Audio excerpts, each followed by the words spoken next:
De actualidad. Hola oyentes de Radio Sefarad, como siempre o como cada tanto recurrimos a la ayuda de nuestro experto en defensa, Jesús Manuel Pérez Triana. ¿Qué tal, Jesús? Pues encantado de estar una vez más aquí en Radio Sefarad. Bueno, hoy te queríamos convocar porque ya hace varias semanas que se ha cerrado este famoso acuerdo con Irán, que prácticamente nadie sabe muy bien de qué se trata, porque se ha publicado en unas páginas, pero luego han salido un montón de rumores de lo que no está escrito, etcétera, etcétera. Bueno, pero lo interesante o lo importante del caso es saber que, se ha firmado este acuerdo tal cual. Israel se siente muy decepcionado, abandonado por Estados Unidos y por las potencias mundiales en esta situación, que ellos ven como una autorización para la carrera nuclear iraní. Y nos preguntábamos si existe todavía o existió alguna vez la posibilidad de una operativa militar israelí independiente, o sea, ya no contamos con que va a participar Estados Unidos de esto. ¿Israel podría hacer algo por interrumpir el programa nuclear iraní con un ataque militar? Esa es la pregunta. Pues el asunto yo lo veo bastante complicado. ¿Posible? Sí, y además la historia nos enseña que cada vez que ha habido un desafío estratégico complicadísimo y dificilísimo, Israel siempre saca, no sé, vamos a llamarlo la magia israelí, para conseguir lo imposible. Y hablo, no sé, por ejemplo, me recuerdo del rescate de Entebbe, en Uganda, hablo de pues, cómo se anuló el programa nuclear iraquí en el año 81 y otra operación militar mucho menos conocida y que fue igual de resolutiva, que fue como Israel, bueno, presuntamente Israel, destruyó el programa nuclear sirio en un ataque que también tiene características casi de magia, porque algo pasó que se anuló la red de defensa antiaérea siria. Y se habla de un avanzadísimo sistema israelí que dejó inutilizados los radares, se habló de un superespía israelí que estaba allí para apretar un botón y apagar los radares. O sea, algo, siempre Israel ha sacado, ha inventado algo, ha hecho lo imposible.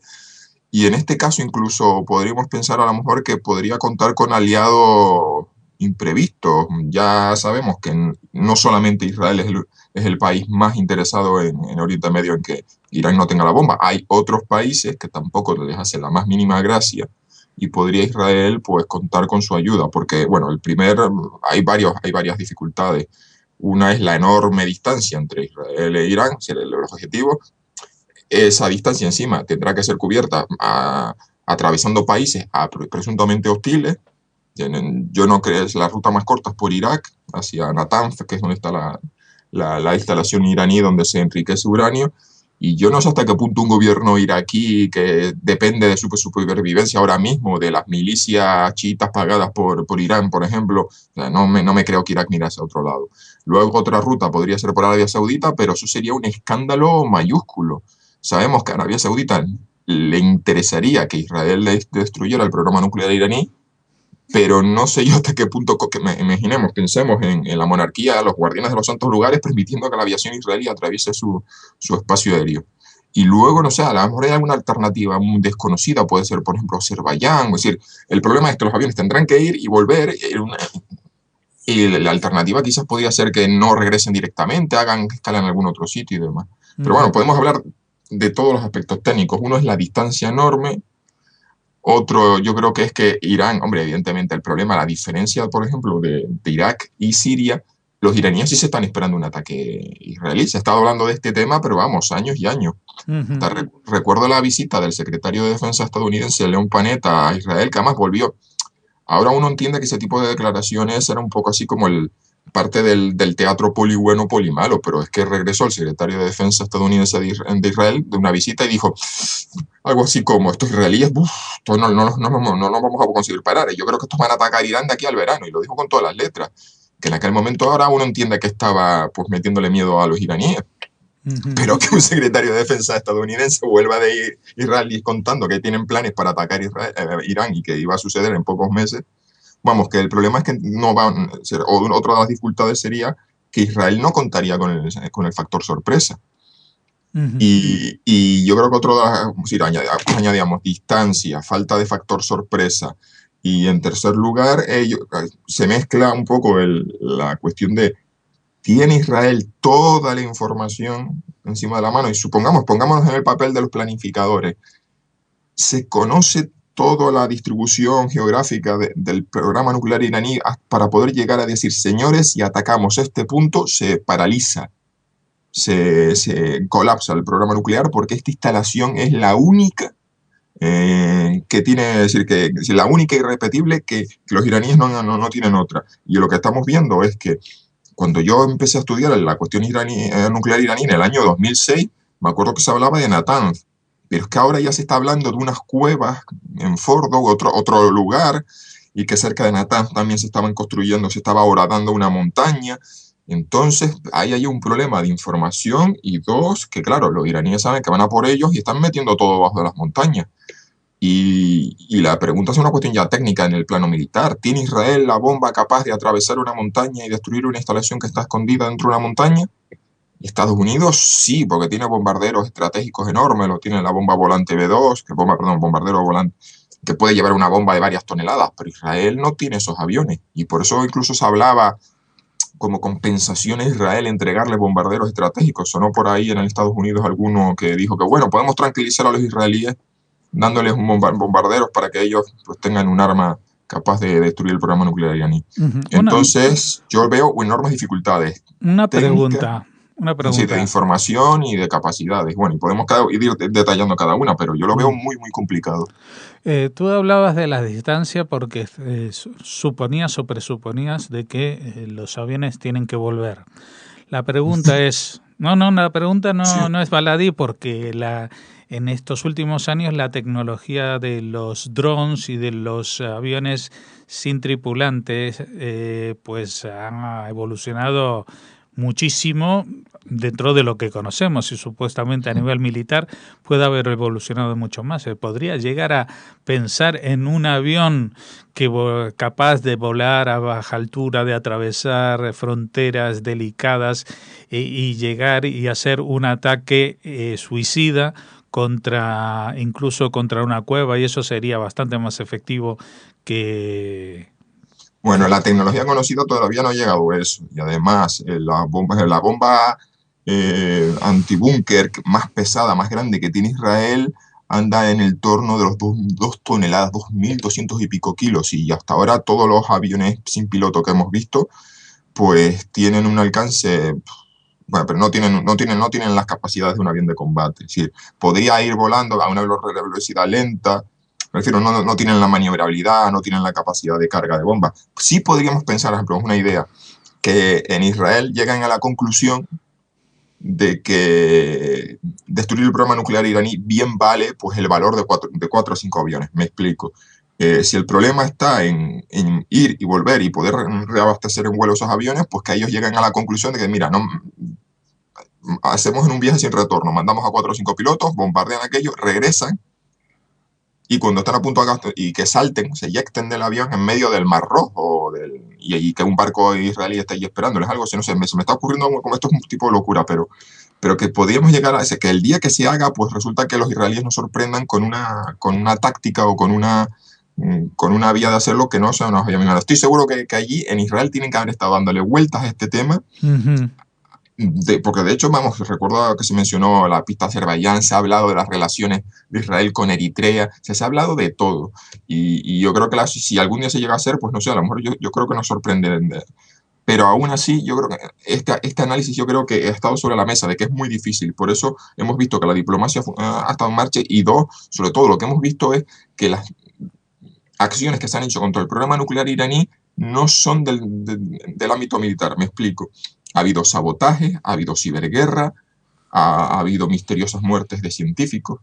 Entonces yo creo que eso también nos da una pista de que en su momento se llegó a la conclusión de que el ataque militar convencional no era la alternativa, o no era la solución, perdón, pero que había que buscar alternativas. Y quizás esa han sido yo creo que la pista de que esto se ha asumido como muy difícil, pero se ha decidido frenar. Y ha sido efectivo, porque al final Stuxnet, que era este ciberarma que afectó a la planta de Natanz, pues mira, no la hizo volar por los aires, pero sí sabemos que rompió un montón de centrifugadoras y que generó pues un retraso considerable en el programa nuclear iraní. Uh-huh. La pregunta también es, nos trae a cuenta el nombre de tu blog, guerrasposmodernas.com. Estábamos pensando o elucubrando sobre un ataque frontal decisivo con explosivos desde muy larga distancia, prácticamente como si fuera un misil. Pero existe la posibilidad de crear, inutilizar la industria de otra manera. Tú citabas antes los casos de, creo que se llama Osirak, el reactor iraquí, sí. Y el desconocido o ignorado, la ignorada planta nuclear siria, creo que era de Corea del Norte la tecnología. Sí, la tecnología era de Corea del Norte.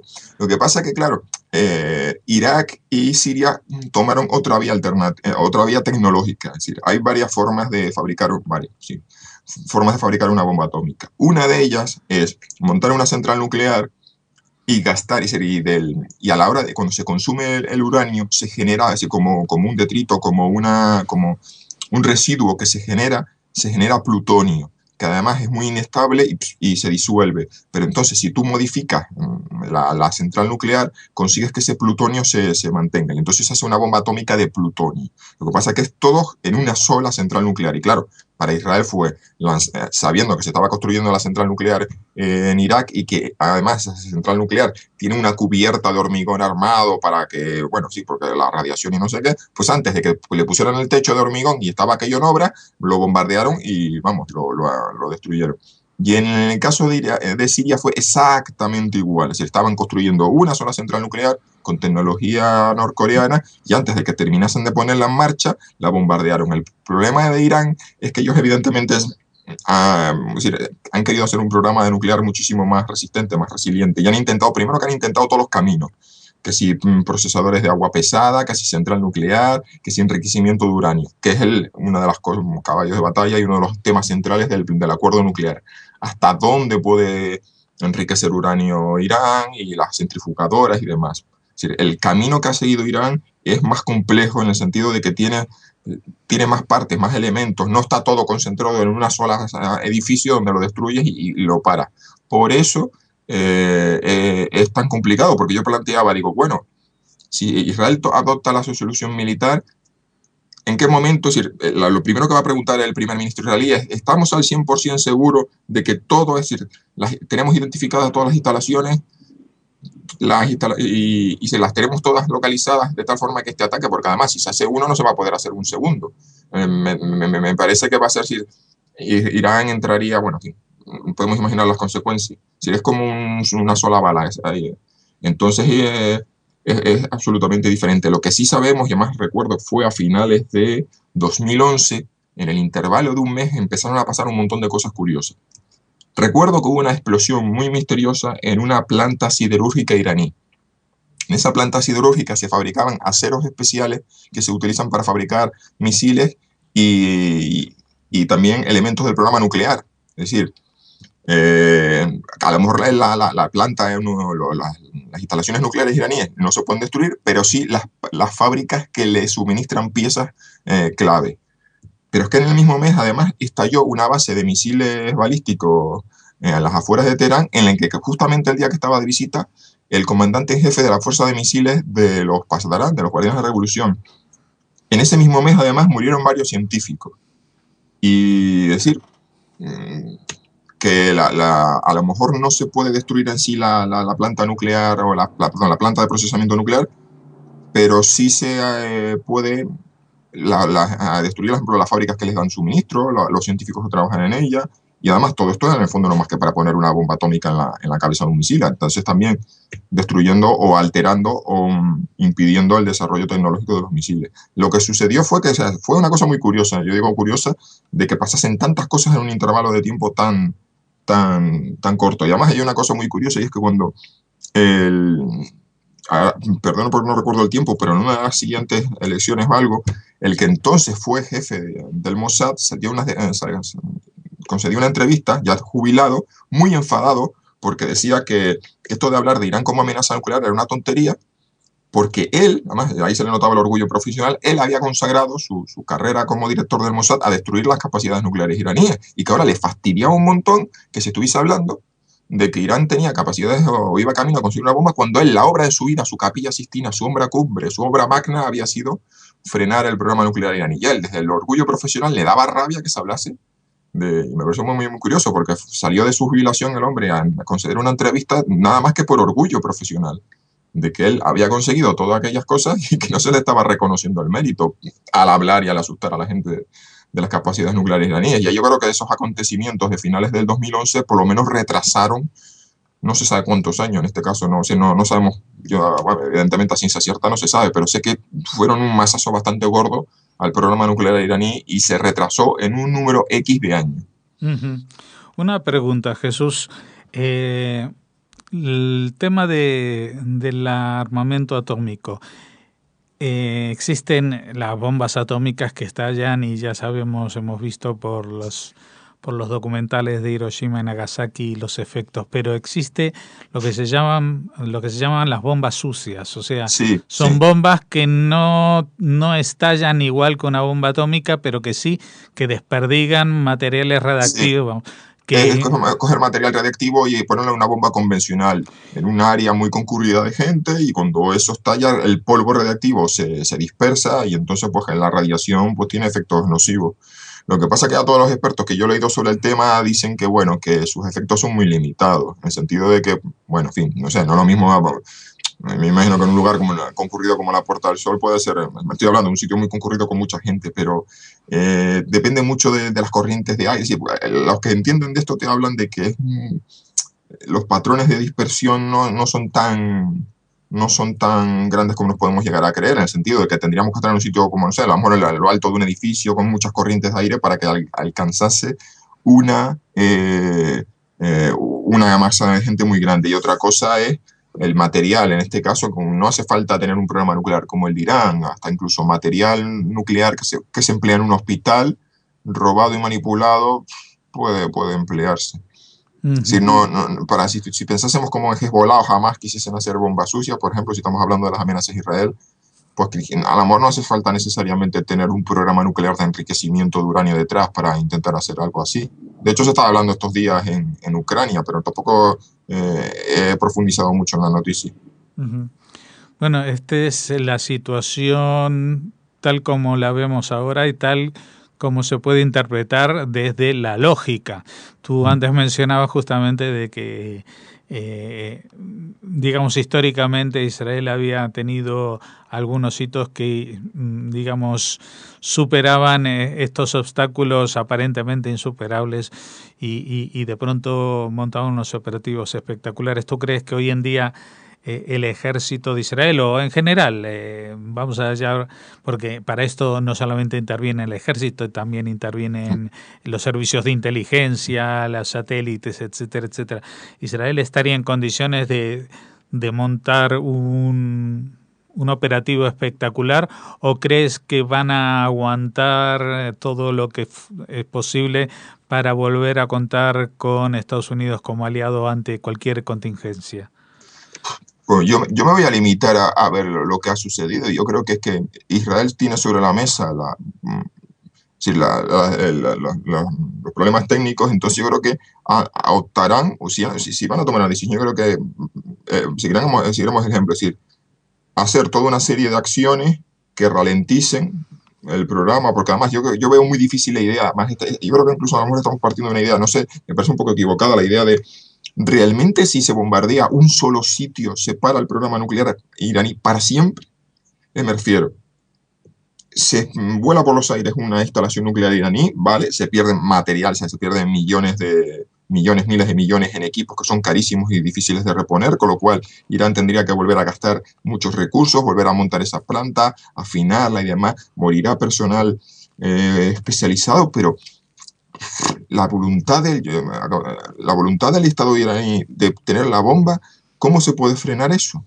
sin el sentido de que vale, le haces una operación militar y les destrozas estos, pero a lo mejor, no sé, dentro de 5 años volverán a montar otra fábrica, no sé, es decir, yo, esa idea de que hay una solución militar mágica que hará que Irán para siempre se olvida de tener una bomba, no lo veo posible. Si no veo porque volverán a poner dinero, volverán a montar instalaciones y volverán sus científicos a intentarlo. Entonces estamos hablando no ya como de hacerlo desaparecer, sino retrasarlo. Y en eso creo que sí es factible. Uh-huh. Y lo hemos visto, ciberarmas, sabotaje, lo que sea. Y además, bueno, hemos visto que ha sido efectivo, sí, porque Irán nuclear, no tenemos un Irán nuclear. El problema es, por ejemplo, que en el caso de Stuxnet se sabe, bueno, a través de las filtraciones de Wikileaks y demás, se sabe o se dice que allí hubo una colaboración entre Estados Unidos e Israel. Entonces la pregunta ¿sería posible que Israel haga esto en solitario?